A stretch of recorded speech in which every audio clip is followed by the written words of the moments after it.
All right, we're here with Hakaraia Wilson, fresh off the plane from New Zealand. What's up? Yeah, fresh off the boat, bro. Happy to be here. So what happened, man? They had some COVID things going on or something like that. Tell us about it. Oh man, New Zealand. I think we are handling like the COVID lockdowns and shit the worst out of the whole world. Our prime minister's on some real whack shit, just thinking she can lock everyone down, and she's like dividing the whole country, man. It's crazy. I think it was something like 24,000 businesses have closed since all of this stuff started. Um, like she doesn't give a fuck, bro. She doesn't give a fuck about anyone. She's just trying to control the whole country. Our gym, our coach's gym at home in New Zealand, they're not even allowed to operate because they refuse to kick anyone out that's not unvaccinated. You know, my coach and them, they're not about that. They welcome anyone, regardless of your race, your gender, your medical decisions. You know, it's crazy there. So I'm really happy to be here. Is that Oliver MMA? Yeah, yeah. Oliver MMA in West Auckland in New Zealand. Yeah. Okay, and where are you training now? Now I'm training out of Alliance San Diego and Miramar with under Johnny Faria.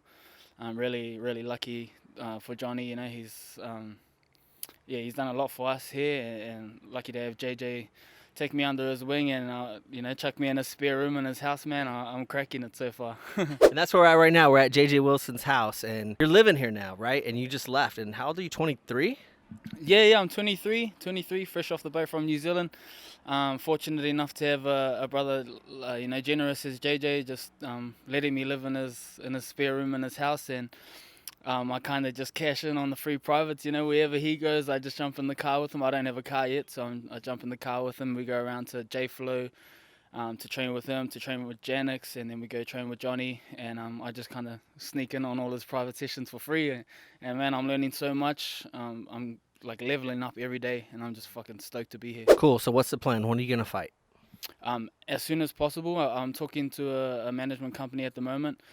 I haven't signed anything yet, but I think we've made our decision, and we're going to sign with them soon, and as soon as we sign that, then got a couple of visa issues we got to sort out first. So once I got my visa, we should be looking to fight hopefully January or February to make my professional debut. And what's the goal? You trying to go UFC, Bellator?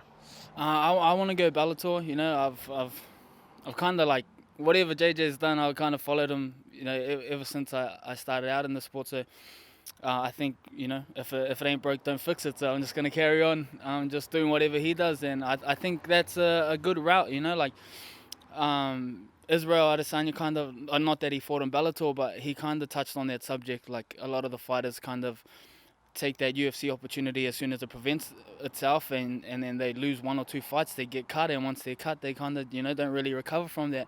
So I'm really keen to go the Bellator route, make a big name for myself, and then cross over when the money's right, and once I got a bit of hype behind me.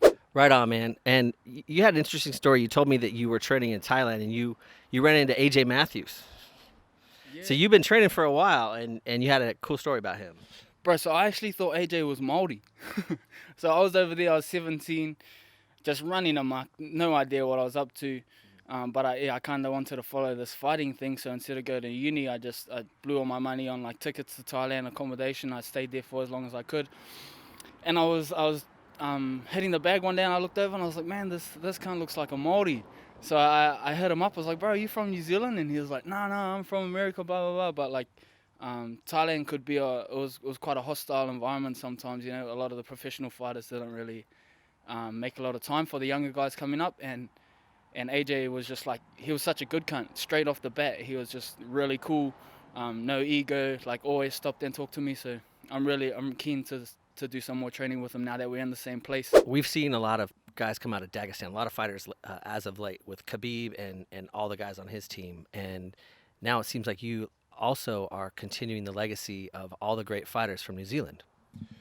Yeah, so there's a strong lineage of fighters that come out of New Zealand for a long time, and I liken it to us, the Maori people. We pride ourselves on our whakapapa. Our whakapapa is our genealogy, the lines that we descend from. And if you think about Israel Adesanya, Brad Riddell, Kai Kara-France, all of those, Dan Hooker, all the boys from City Kickboxing, they all come from that lineage, that Balmoral Liga lineage, and we descend from the same lineage. Balmoral Liga was a legendary gym in New Zealand that produced some of the most ferocious kickboxers to ever come out of the Southern Hemisphere. guys like Mark Hunt, Ray Seffel, all of those legends of the sport that paved the way for us way back in the K1 days, they all come from this lineage. And it filters through like the whole country. Our backyard is full of killers. That's why you see me and Jay, we're here and we're fearless, because we know we got brought up in the backyard scrapping some of the toughest guys in the world. But just because we haven't gotten that recognition, we know, and it's there's now a light being shined on all that because of the success of Izzy, Kakara France, all the boys that are in the UFC. Now the rest of the world is seeing that. But in New Zealand, we've known that for a long time, and like now we have a different breed. JJ's like the first one to really show it to the world of Steve's lineage. Steve come from a strong line. He learned from Hickson. He was over here way back in the day. Like that line that comes through Steve right through to us. Now you're seeing the hybrid of like the Balmoral Liga lineage of kickboxing with Hickson's jiu-jitsu through Steve down to us, and I'd say it's a pretty good recipe, and this is just the beginning. Like Jay's making waves, I'm coming through now, and there's plenty more to come. Like, trust me, believe me when I say this. If you go around to the local shows in New Zealand, on the amateur shows, you'll see killers, like phenoms that have only had like 2-3 fights, that are just putting on absolute masterpieces that would wreck like a lot of the pros that we see over here. So it's a good place to come from. I'm very proud of where I come from, and man, exciting times ahead.